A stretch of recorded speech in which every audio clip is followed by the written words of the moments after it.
With marketing right now, what is your whole marketing plan? What are you guys doing? What's the investment? Walk me through that. I have specific goals. I want to be the one for my family. I want to completely rewrite our lineage.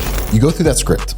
How hard is that script to learn for someone new? Take a deep look into your childhood and what were you fascinated about as a kid? And there's some aspect of that where your true genius lies. Time is the most valuable thing we have. Absolutely. So where in your life have you found that you need to be very careful of your time? Welcome back to another podcast today. I'm sitting down with Blake from Reliability. He owns the company. He's doing great with his life, and he's pretty young. So I want to share his story and how he can give value to you today. Blake, how you doing? I'm doing well. How Great. You doing, Cam? Doing good. If you guys don't know, he's actually one of my clients. You work in the podcast studio. How's that process been so far? It's been really good.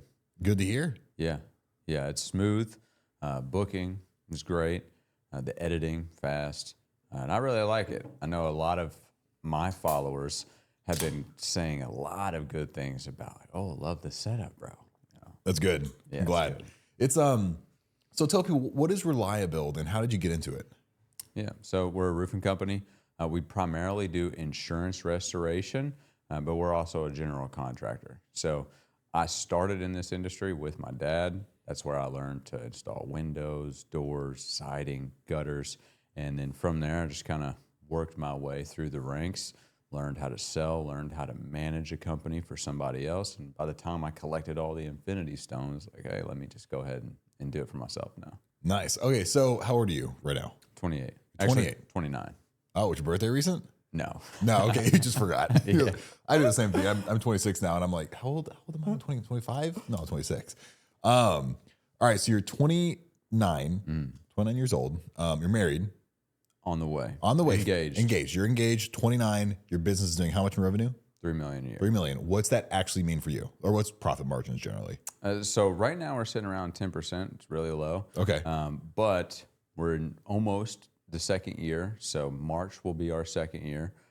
So spending a lot on branding, marketing, just kind of laying that foundation from the beginning to appear as if we're a larger company. And that's one thing that has accelerated our growth so fast in the beginning. Yeah. And I think that's a good thing for a lot of people to note is that as a business owner, people think we make shit tons of money. And sometimes we do. But, and it really depends on the model too. So like for me, if I'm at $500,000, my profit margins are like 60, 70%. It's much different than someone who's doing 10 million, but they have a 0.2% profit margin. Right. And that's where businesses really start to eat up and get a little in the weeds because people will think, oh, your business is doing great. You have this money. It's like, well, no, because I'm the one who reinvests back in the business. So it's like, whose pay gets deducted when we need to scale? Mine, no one else's. You get that absolutely. And a lot of the time, when you're a business owner, it just requires so much more energy. And that's one of the value adds and trades that I talk about a lot with people is that time is the most valuable thing we have. Absolutely. So where in your life have you found that you need to be very careful of your time and where you put it to have a higher ROI in your business? Everywhere. I mean, if I'm not focused on preserving my time, I'm letting something suck that away from me, whether it's employees, clients. Like you got to have boundaries in place that preserve that. And that's why, you mentioned investing back into the business. Money is a tool that helps us keep our time. So when you understand that the people who have the type of wealth that we're chasing, I know you have big dreams too, they don't look at their money and say, oh, I got to keep all this as I can. They look at their money as a tool to buy back their time. And that is essentially what allows them to grow to those levels. So it's always important. I mean, when you have employees, you understand a lot of times people want to use your brain.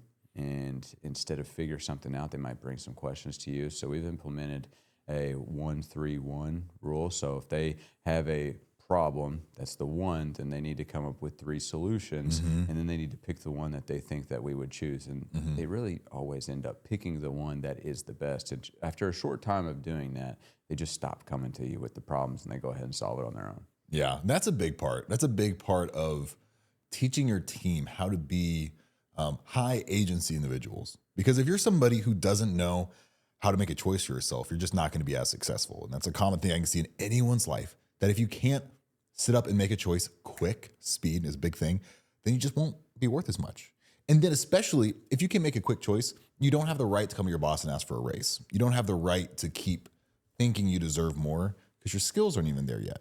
So with your team, outside of this 1-3-1 rule, which I think is great, how else are you cultivating growth within them to encourage them to just be better individuals in a business? I just let them know that we can't mess up. There's no such thing as a mistake. It's a lesson, right? So we either learn or we win. And if we're learning these lessons along the way, then that's just accelerating us towards that win. So I encourage them to fail. That's how where I've gotten was failing more times than most people tried. And I encourage them to do the same. Yeah. Do you have a lot of other businesses you tried starting and didn't work out? Or Yeah. I had a couple. This is number 4. Nice. I think this is like 6 or 7 for me. Yeah, it's a thing, man. I mean, as entrepreneurs, I mean, we always get those great ideas, and it's hard not to want to put energy behind it. Yeah. Now, why did your other businesses fail? So I really just gave up on them. So one of them was like a drop shipping thing, and at the time I was trying to do it on the side of contracting. And I just realized like this takes a lot of my effort away from what I'm actually making a lot of money at. And it's not even high ticket. Like, we're doing roofs, average $20,000 a job with a 50% profit margin before we start investing back in the company and all of that. But why am I trying to go crazy, learn this whole new industry with all these regulations for a lot less money? It just doesn't make sense. Yeah. And the others were just the earlier iterations of the contracting company, right? So first one was with my dad. That was here. Then we moved. Then we created another name, of course. And that was my last name spelled backwards, which from a branding perspective, that sucks. That doesn't mean anything to anyone but me. And so I'm like, all right, let's scrap this and do something, put some real branding behind it. Mm-hmm. Yeah. And then how important do you think brand has actually been to your growth so far? It's very important. So we just rebranded a couple months ago is when it was finished, about 2 months ago. It took about a year for that to happen, but we're already seeing really good results with that. People notice us a lot more. I got put in 2 local groups that have over 25,000 members, and I don't even have a good relationship with the people who run these groups. They just saw my vehicle, saw our page, and was like, hey, we want to put you at the top of the group. I'm like, go ahead. Take it. Let's go. And it costs a lot less money for someone to market a well-branded company because it doesn't take as much for my company to be memorable in the eyes of the client than it does for a contracting company that has white van syndrome, looks just like everybody else. Yeah. They have 10 services on their vehicle. By the time you pass them, you don't even know what the company name was. Yeah. I think that's a big thing to be able to have an idea of something and have an immediate reaction to what that means. Being able to view like a logo and think, okay, I know what this logo is. Exactly. You can even be like an outline. It could be a cloud, and the cloud could remind you of that thing. And that's, you have a strong brand. Yeah. Like someone sees something in the yard and it's like, oh, that tree kind of looks like the Reliable logo. You're like, this is doing something good. So with marketing right now, what is your whole marketing plan? What are you guys doing? What's the investment? Walk me through that whole story. Yeah. So right now we spend a lot of money for social media. That's really more personal brand stuff. We have some assistants. Then people manage our business pages, which is really not very important in my eyes. I think the attention that you get from personal brand goes a lot further than your business page. No one's really looking at that anyways. But then we pay like lead aggregators, right? Because we want to have people coming in. We do a lot of guerrilla marketing, door knocking, right? But we want to have as many opportunities coming in the door as possible. Yeah. And, what's your biggest revenue stream right now? Door knocking. Door knocking. Yeah. There's nothing like it. I mean, I can cold call everybody, which we do cold call, but I can cold call everybody in the most wealthy areas around and get a 1 to 3% return on that. Or I can just go in their neighborhood, knock on their doors, put signs in the people that we're working with yards, have our beautifully branded truck in the neighborhood. Now we're building familiarity. We're building consistency in that neighborhood. The more times we go to that neighborhood, the more times they know who we are. Now we're more likely to get more business. So it's just, that's a really good way for what I do. Yeah. No, I'm always curious about that. So With door knocking, what percentage of your business is driven through door knocking, you think? 70%. Large majority. Yeah. Walk me through a script or an experience of what a door knocking situation would look like. I like this. Okay, so first, we're going in an area that has storm damage. We know that we're in the right area. And then we're going to go up, approach the homeowner, and I'm just going to go ahead and run through it with you. Okay. So, hey. It's a good knock you got there.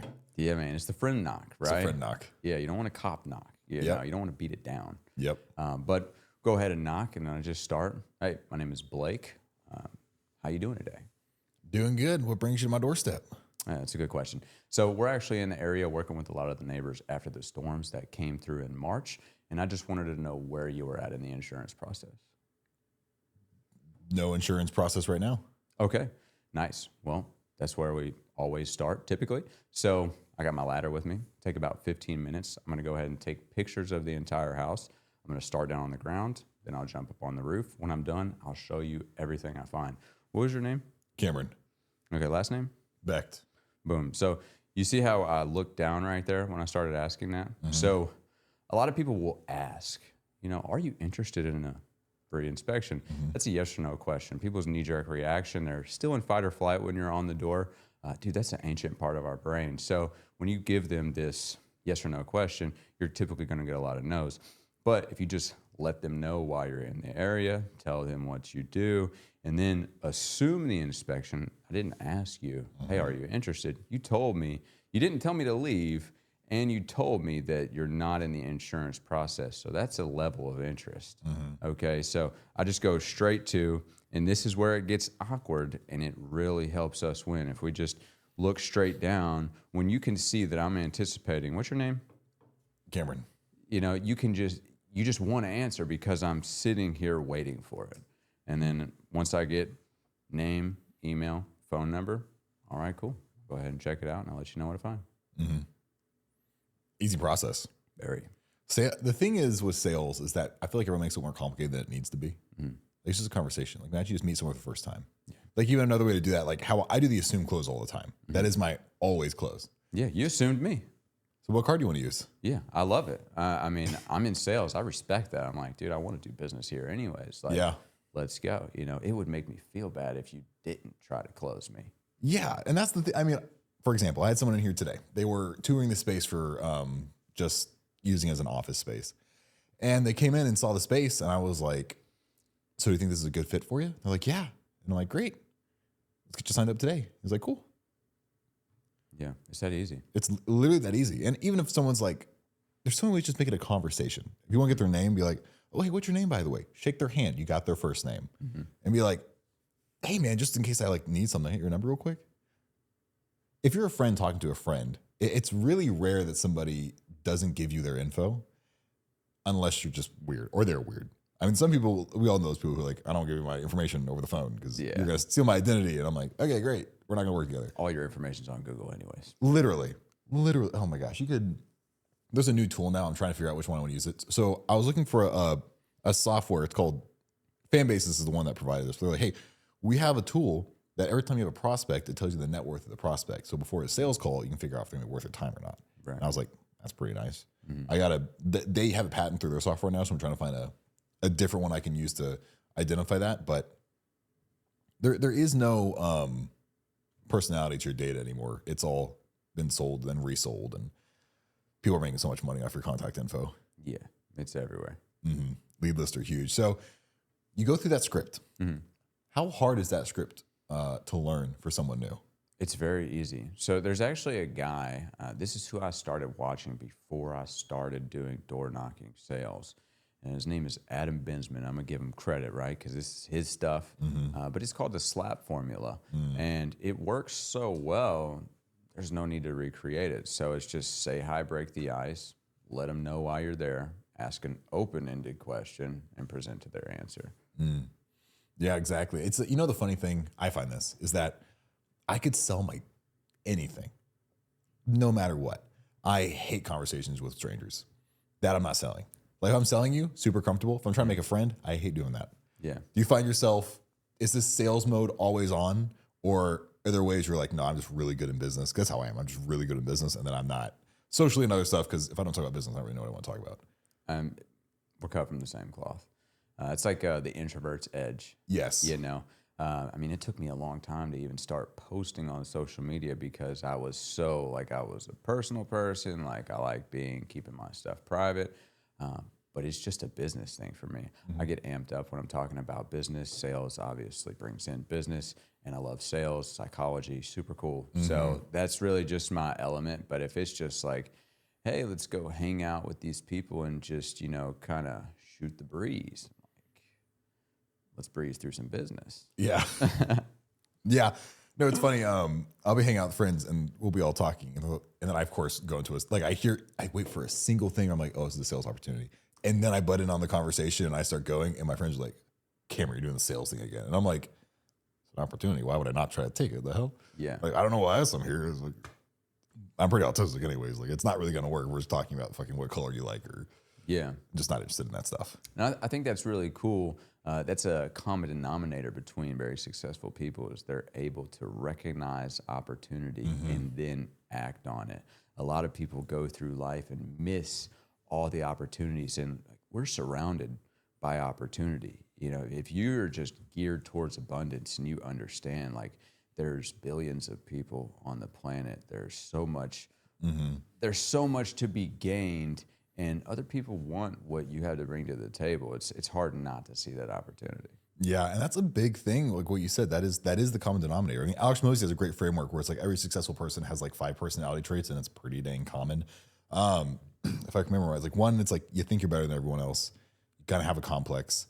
It doesn't have to be a bad thing though, because when I was hearing that, I was like, a lot of people would hear that and take it the wrong way, but I can almost hear it as like, yeah, I did the work. It's like someone being in more shape than you. You offended that they did the work and were in more shape than you? No. Yeah. If someone else is successful, they just did more of it. Yeah. They just do their thing. They're more confident. It's not saying anything bad about you, but a lot of people see other people be successful, feel worse about themselves, and that them feeling worse causes more inaction. When people, I feel like in our nature, we see something, we feel bad, and then we get fired up. We're like, oh, okay, let's really do this now. Or like, you want to see some? And we use every emotion we can. We plug it straight back into business. And we're like, oh, okay, like relationships hard. All right, I'm gonna kill business. Okay, family's not doing too good. Oh, okay, let's kill some business. I don't know if it's a coping mechanism or what, but I feel like for me at least, it's like a safe space that I've developed. So how is that with you? I mean, it's just what I like to do. I mean, I have specific goals. I want to be the one for my family. I want to completely rewrite our lineage, right? I don't want anyone in my family saying, oh, I can't afford it, right? I'm not saying we were poor growing up, but like we weren't doing the stuff I wanted to do. I mean, of course, I'm a kid, right? But I want to be able to provide that life for my family, my friends, and I want to be able to teach other people who are like me how to make it happen. You know, we have a problem in the world today. We just have a lack of dreamers, and it's sad to see. You know, so it's super refreshing when you see someone else who's got it, and you're like, "Let's go, bro. We're gonna enjoy this." There's a really interesting study done with like 30, 40 kids, and they were trying to identify what the traits of a genius were.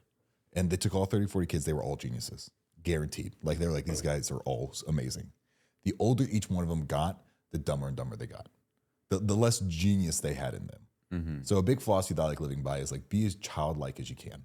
Yeah. At everything you do. That curiosity is actually a strength. That energy, that like, oh, what's under here? What's going on with this? That's your strength. Because everyone keeps telling you grow up. No, don't grow up. Yeah. Don't be a dumbass, but don't grow up. Being a kid is the best thing you could do, because what do you do when you're a kid all day? You go out and you build things, you explore, you're networking, you're not scared about it. And you think about the older you get, the less and less you do all those things you did as a kid. Yeah. There's a really good book about that. Robert Greene has 48 Laws of Power? No, Mastery, actually. And that was the common denominator that he realized between all of the most successful people in the world was that they lived in their passion. And a lot of people have trouble finding their passion. And he lays it out in that book that the things that these people were passionate about was what they were passionate about from childhood. So if you're having trouble figuring out what it is that you would even be passionate about, take a deep look into your childhood and what were you fascinated about as a kid. And there's some aspect of that where your true genius lies. Yeah. What was your kid moment where you're like, you could look back and be like, oh, I get why I do this now? I always wanted to make money. I mean, I knocked on doors, cut grass, shoveled snow. You know, some of the ways that weren't the best ways, right? You know, I mean, we just wanted to buy stuff, right? So our parents didn't want us to buy all the stuff that we wanted to and didn't want to wait for their approval or me to, I don't know, be an adult to get these things. So I just figured out creative ways, would sell stuff to people in school. And that's really where that entrepreneurial spirit comes in. Yeah. That's always a fun part to look back on and think, where were these little moments when you're growing up? For me, it was like, I had a YouTube channel when I was like 10. That's cool. Yeah. And man, I got 1,000 subscribers when I was like, I was kind of doing stuff. I was stuck with it. It'd be a totally different life right now. But there are all these moments where I just wanted to create stuff. Like creation was where I really thrived. And that's the cool thing about a spot like this is that it just funnels creation all day. And it's not that I need to create a certain thing. It's just that the encouragement to get other people to start doing it is really exciting. Like I'm sure you encourage all your reps, like just start knocking on doors. Yep. Just start the conversation. Just if you're stagnant, just do the opposite of that. And life's going to get a lot better. Yeah. Do you see where are the top problems you're facing right now in your business? Where are you thinking that you're like, I'm still working through these things and trying to improve them? Manpower. So on the sales front, we need more salespeople, and it's a tough job. It's not always easy, right? And we need dogs on the team, right? We need the people who see that and understand like it's not easy. It's exactly what I'm looking for, actually. Because you got to do some hard stuff to win. You got to jump outside of your comfort zone to grow. And it's not very comfortable for someone who's never knocked on doors and approached a stranger at their castle and walk them all the way through inspection to a close, much less in the same day. And they just met you 30 minutes ago, and now you're getting them to sign a piece of paper. Like to some people, that sounds alien.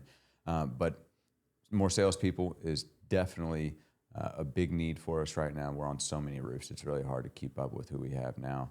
But also our labor. So we subcontract our work out. We have great relationships with the people that we work with, but our standards are very, very high. So if there's anything that can't be coached out of somebody, right? Because these people work for other companies too. Not every company does the right thing. Not every company cares as much as we do. So if these things can't be coached out of the subcontractors, then we just have to find somebody else who will deliver on our promise to our clients. Yeah, subcontractors is hard. It's my business is heavily. I feel like there's 3 tiers to my business, and I have tier 1, and it's coming in the studio and shooting stuff. I have tier 2, and that's the back end production. And I have tier 3, it's actually distribution. The tier 2 is the subcontractor part. That's all the like fancy edits and effect and all that outsourced stuff. That's a pain to find. Yeah, for someone who's gone through maybe 50 editors now, it is such a pain to find. And then you got to convince someone like, hey, I want you to do it like this because this is the best way. And you got to get someone else to understand your insanity of like, no, I want this process done like this. Like, well, why? Because it works well. And if you had a process that worked better, do it. And that's one thing I try to encourage people a lot is that I always want someone to challenge me with something better. But don't challenge me with something worse. Don't challenge me with something that's not adding value. Yeah. Because I hear a lot of times people are like, I don't want to do it. It sounds like more work. And I'm like, it's not about more work. It's about what's better for the client. It's about a better result. Yeah. So now if we could remove work and it be the same product, okay. I don't often see where people can remove work and be a better product because what makes a product good is all the work that goes into it. Yeah, you need diligence. It's a lot, especially I imagine with roofing, like there's like how many points of inspection is in a roofing inspection? Man, it's high double digits. I mean, we're getting in your attic and we're paying attention all the way to how far of a gap you have in between your boards. Does it have this little clip on it? Are the nails where they should be? Are they long enough? I mean, it's got to be 30 different things that we're checking out just on the roof, right? They think it's just one thing. You're just looking at my roof, but no, we're really documenting a lot when we check it out. Yeah. And there's so many things in these service-based industries where this is a great analogy someone made one time where there was this contractor and a guy wanted to build a deck and there was a client. The client was like, the contractor quoted, I think like 30 or 40 grand. And the contractor quoted that and the client was like, he's like, can you just do consulting for me? And then I'll do it myself. He's like, okay, 8 grand. He's like, great. He's like, all right, where do I buy all the stuff? Like, okay, well, you go here. I was like, all right, well, then the guy already spent another 3 or 4 grand. He's like, all right, can you show me how to do it? And he's like, okay, yeah. And you keep asking the contractor all these questions and you get to a price where you're actually paying more than if you would have just paid someone else to do it. Yeah. That's why we all have jobs. We all have jobs because it takes a lot of time, a lot of effort, a lot of energy, and a certain amount of insanity to do what we do at a level we do it. Whatever it is. I don't care what you could be a pest control, whatever that is. Doing something well is a little insane. And like what you're saying, if you're doing a roofing inspection, doing 250 points, be like that's a lot of minute stuff. Like, let me check your attic. Let me check every shingle. Let me see if the cuts are right. That's a lot. Yeah. And then you think about the value prop. And the more and more I talk to roofers, I always like the business model and the understanding there is that the value prop is you could pay me now or you can pay later. If a roof goes wrong and you get water damage or something, you're paying 30, 40 grand now. Or you pay your deductible. Yeah. And you fix it. Do you have any stories where someone has like a horror story where they didn't fix the roof and their house got ruined? And then a success story where you're like, we actually save someone a lot of money by fixing the roof. So I don't really have horror stories of that. I think we do a great job at really explaining the pros and cons in a process to somebody. Now, there are probably plenty of people that didn't sign up with us, ended up experiencing negativity because of that, and just didn't let us know. Right? I know there's plenty of people that have done that, but success. Every job that we do, especially insurance, is a huge success. I mean, they're paying their deductible, typically $1,000 to $1,500, and they're getting 20, 30, well beyond $50,000 worth of work that was needed. I mean, how is that not a win? I mean, this is people's life savings. Sometimes it's a lot of money to save somebody. So it's kind of hard not for every job to be a win when it's set up like that. Yeah.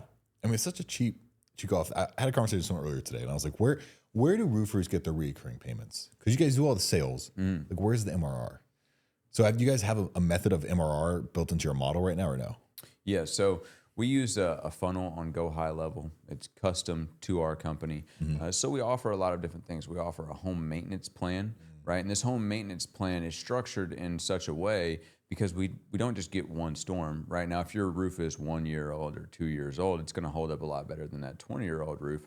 But we want to sell the company eventually. So this maintenance program works into that because we have a good, better, best. You can have just a small exterior tune-up plan that we do every year. You can have an interior and exterior that we do, again, yearly. We're changing your filter, stuff like that. Or you could have the premium package. You want your Christmas lights installed. You want to get your deck pressure washed and sealed every 5 years as it's needed, right? This is a 1-year contract. But the good thing about it is it also states that we have the right, if there is another storm, then we will be coming out here to check it out. So now that way, all those people that we have signed up on that maintenance program, instead of just going and asking them, hey, can we check your home out again? That storm was pretty bad. We're just popping up. Yep. So, and then we also, again, we're a general contractor. So when we make someone super happy with their roof, now getting them to do their siding if it needs replaced or their windows is much easier because we have that relationship. What's that pricing model? The good, better, best? So the lower model is about $500. Then it steps up to $1,500. And Per the month? top is no for the year. Okay. Then the top is like $5K. Okay. That's really not bad. Yeah, no, it's not.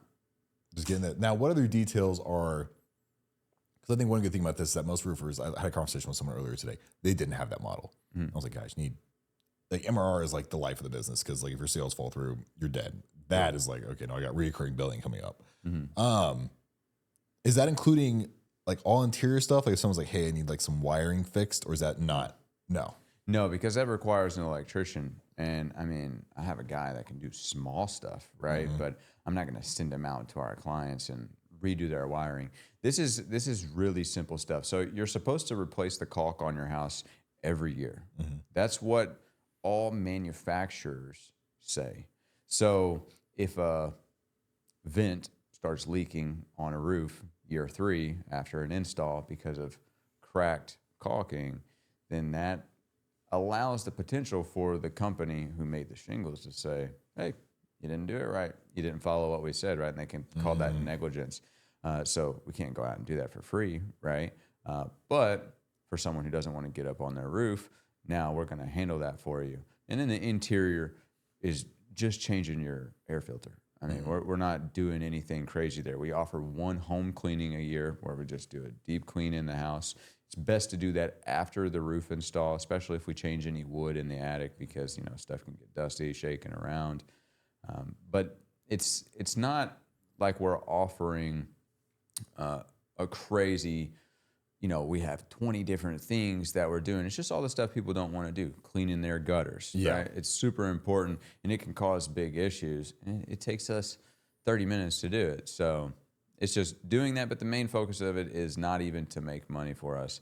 It's to have recurring revenue on the books. So by the time that we get to the point where we want to sell, which is about 5 years, we can show we have X amount of clients doing this. Here's what we're bringing in. It's just a lot more appealing to a private equity company.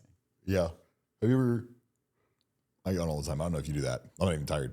Do you have connections to private equity right now? No. No, but I know a lot of people who have sold to private equity, Okay. and I can pick their brain where needed. I mean, one of them, he's really big in the roofing space. I went out to his house, paid a good amount of money to go out and just learn from him and his team for an entire weekend about the private equity model, and that's where I decided, like, this is what I'm gonna do. Yeah, private equity is so interesting. My parents have always been in that business where they build businesses and sell them all day. That's like their whole world. And I've always been super curious about that. But also I don't know why I'd sell my business because I would just start another one. Yeah, Like, why just keep the same one longer? So for you, what do you think you'd start next? another home service company. Okay. Yeah, I mean, it'd probably be another roofing company. I mean, right now I'm working on an incubator to find operators for all these other home service ideas that I have, right? Because I understand that I don't have the bandwidth to run 5 companies, okay? Yeah. The roofing is my main thing. A lot of people want to bring up the statistic. Millionaires on average have 6 streams of income. Yeah, but they work like a dog at one thing. Yes, got it until good. Right. So, but I can't let these things go to waste. I'm really good at branding, and I understand home service from top to bottom. I've been doing this for a decade, and I'm 29, right? So I have really good experience in this, and I want to have a window company, a bathroom company, a deck company, because the riches are in the niches. I don't want to have just a general contracting company. I want to separate these things, brand them very nicely. That helps with accelerated growth because we only do one thing. It's very easy to tell, and that's what that incubator group is coming into play. That's where all of this, for me, the podcast studio, is coming into play because it's building my personal brand, being an authority in the space, having a group that's on brand with the podcast, and then that will help me find the people who maybe they don't want to jump out on their own and take that risk, but they do have what it takes to run a business, and if you give them an equity stake, they would really love to jump in and grow a window company and sell it in 5 years. I love new ideas. I know enough new ideas could kill your business. Yeah. And this is an idea I'm not sure you've thought about this yet. I think a business that would kill would be a dry cleaning service that drives your house, takes your laundry, and does all your laundry for you. I think that would kill. Because I know I hate doing laundry. And you get people with disposable income, and they're just like, dude, I don't want to. That's part of my reason I don't really want to buy a house, because I just don't want to take care. I want to take care of it. Yeah. Like, so for you, what are 3 business ideas you're like, this would kill? You're like, I maybe don't have the time yet, or you're still looking for that perfect operator. Like, what are those ideas? One of them is an epoxy company. When I was doing the market research, looked around at epoxy companies in this area. I mean, the highest that you have is like 150 reviews, which That's nobody. yeah, to give you some perspective on the roofing space, I mean, there's guys out here who have 1,500, 2,000 reviews. They've been around for 10 years. It takes a long time to get up to where they're at, but epoxy. And then I also noticed that none of them actually are branded specifically towards epoxy. It's like floor covering, boom. So someone kind of has to they have to infer that you do epoxy. So if we just branded it just straight for epoxy, we do not lay these floors. We just do epoxy. It's going to be a lot easier to grow. The branding is going to be on point. But also, I'm a big fan of financing, right? A lot of people might not want to spend their own money, but if we let them spend our money, then it's great, right? The average price for epoxy is like $5K. You're doing a big job. It's 10 grand. So when you're financing that out to somebody, it's super digestible price because you're like, hey man, this is only going to be $80 a month. Yeah. All right, cool. That's nothing. Let's do my garage and we can run that up all day. So that's number one. Mine are all home service companies. Yeah. That one, I want to do a moving company and a bathroom company. Average price of a bathroom is around 20 grand, 22,000 in this area, I believe. And just looking at the competition, their branding sucks.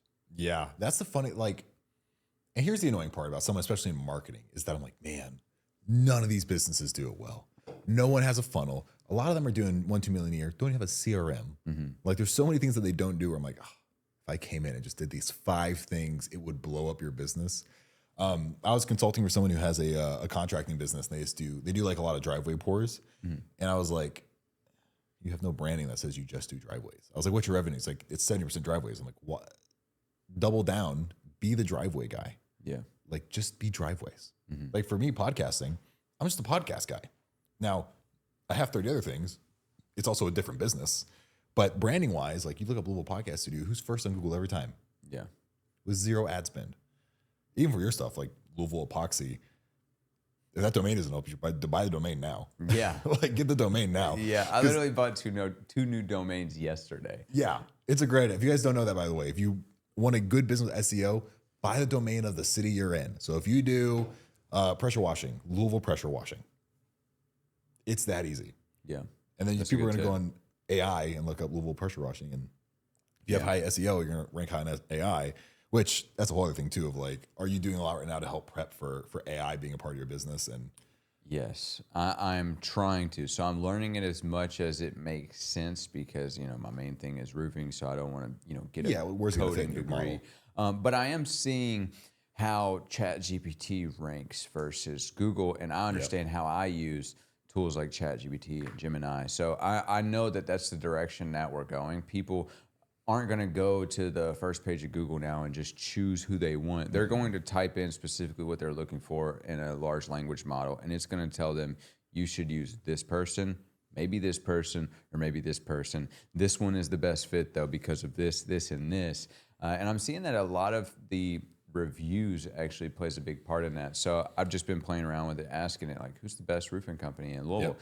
And we don't show up right now, which pisses me off. And I'm figuring out, I'm like, all right, so why did you rank these the way that you ranked them? And they say, oh, well, people in their reviews said that they were the best roofing company in Louisville. I'm like, okay, so you guys aren't actually like going through credentials. You're just seeing a how often popular, exactly. You're seeing someone's reviews pops up consistently. Okay, so now I kind of like make sure when people write us a review, like, hey, can you just put the area that you live in and how the service was? If we're the best, say we're the best, right? Yeah. One of the roles of my CRM is that it auto makes replies to help rank higher on Google and AI models.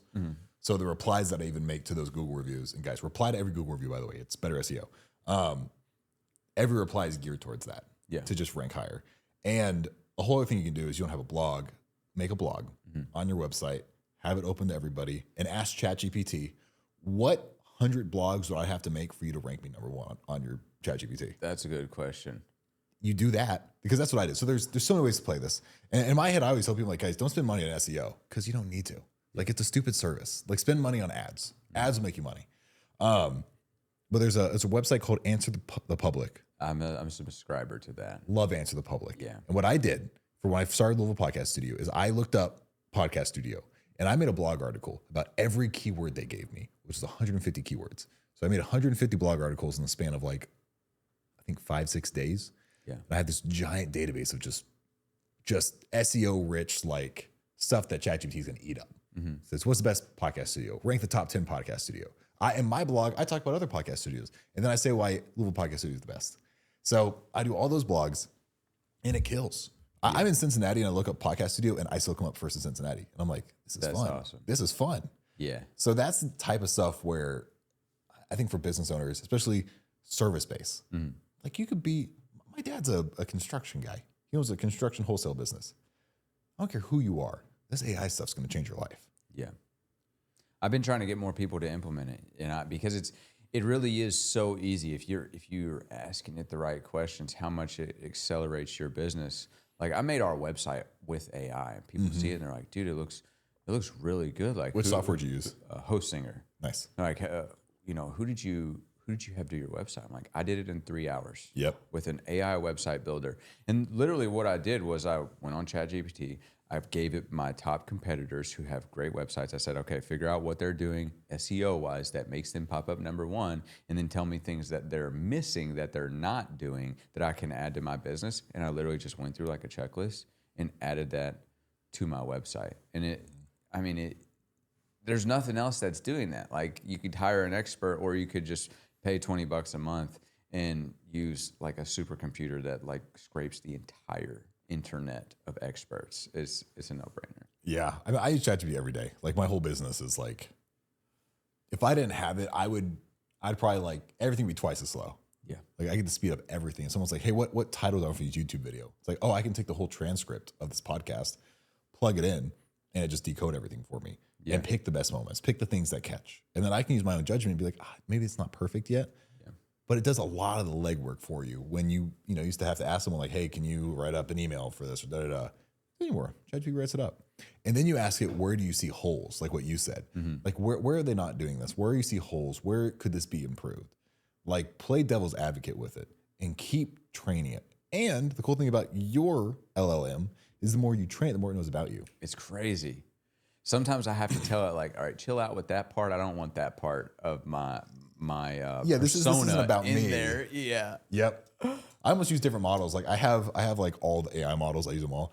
And I have Elon's Rock. Rock's like therapist. If I need to talk to somebody, I use Rock. Yeah. If I want decoding verbiage in business, I use ChatGPT. If I want contracts, I use GenSpark. Like there's so many different models right now. It's almost good to separate them because it's almost like you're raising a kid. You feed a kid all this knowledge. He's going to think this way. You throw something else new to the kid. He's like, we haven't been talking about this for the past 6 months. What is this? So I think it's almost good to have separate ChatGPT accounts per idea or mindset you want to have because it'll draw on all of that data you fed it. That's a good point. Have you been using projects at all? I haven't used it yet. Okay, I've been trying that out to get a little bit of separation, but it still keeps all the memory from what you're doing. So even though it's separated in a project, it'll still projects and ChatGPT. Yeah. It's almost like I use different softwares because it's so the model's so embedded in itself. Yeah, that I just find different ones.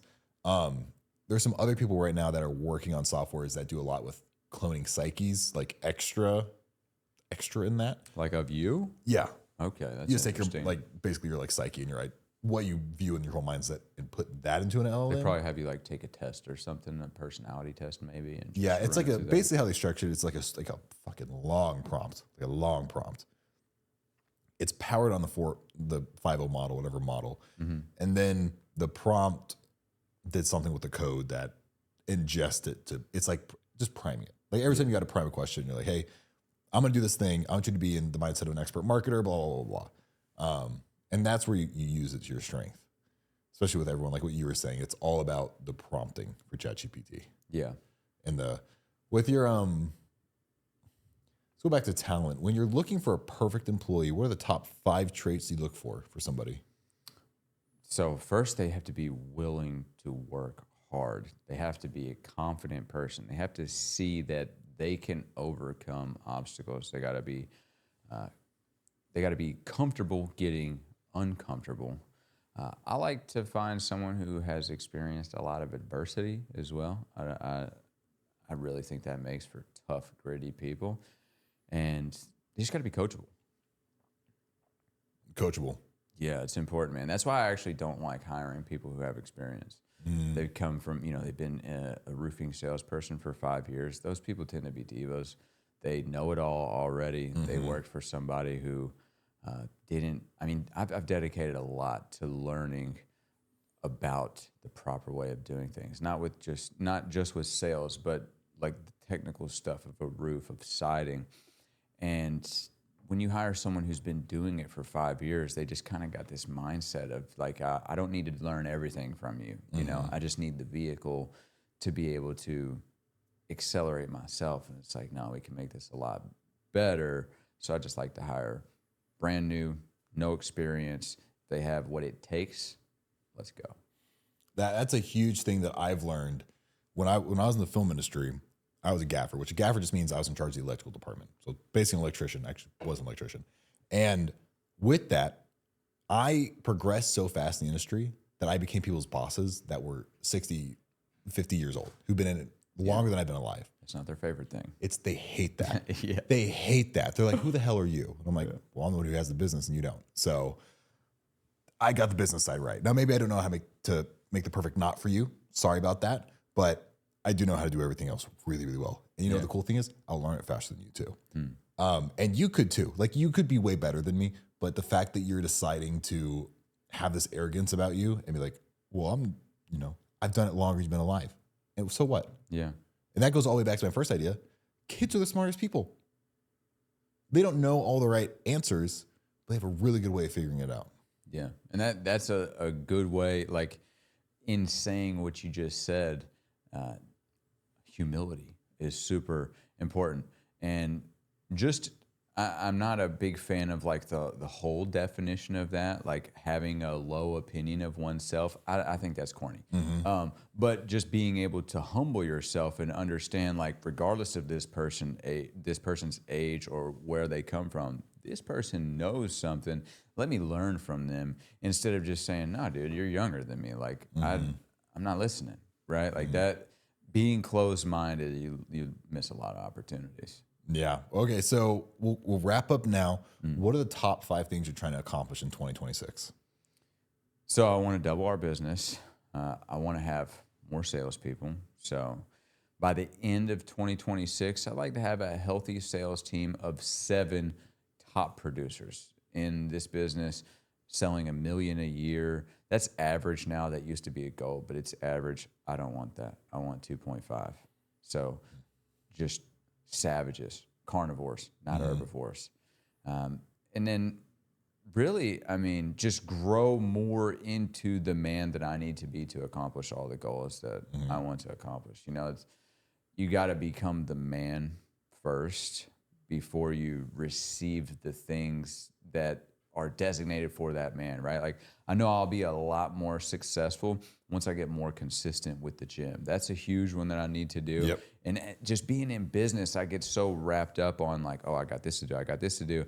And I put it off. And that's arguably like one of the most important things, like discipline begets success. So if I just create that time, it'll actually, even though I'm spending that 1 hour less on business stuff, it'll work out to be better than if I was just working the entire time. So I'm going to say fitness is a big one for 2026. Double our sales team with rock stars, not average, and just do everything else that is required to become the man that gets the things that I'm looking to receive. Awesome. Well, Blake, thanks for being on. Yeah, thanks for having me, Cam. Absolutely. Appreciate it.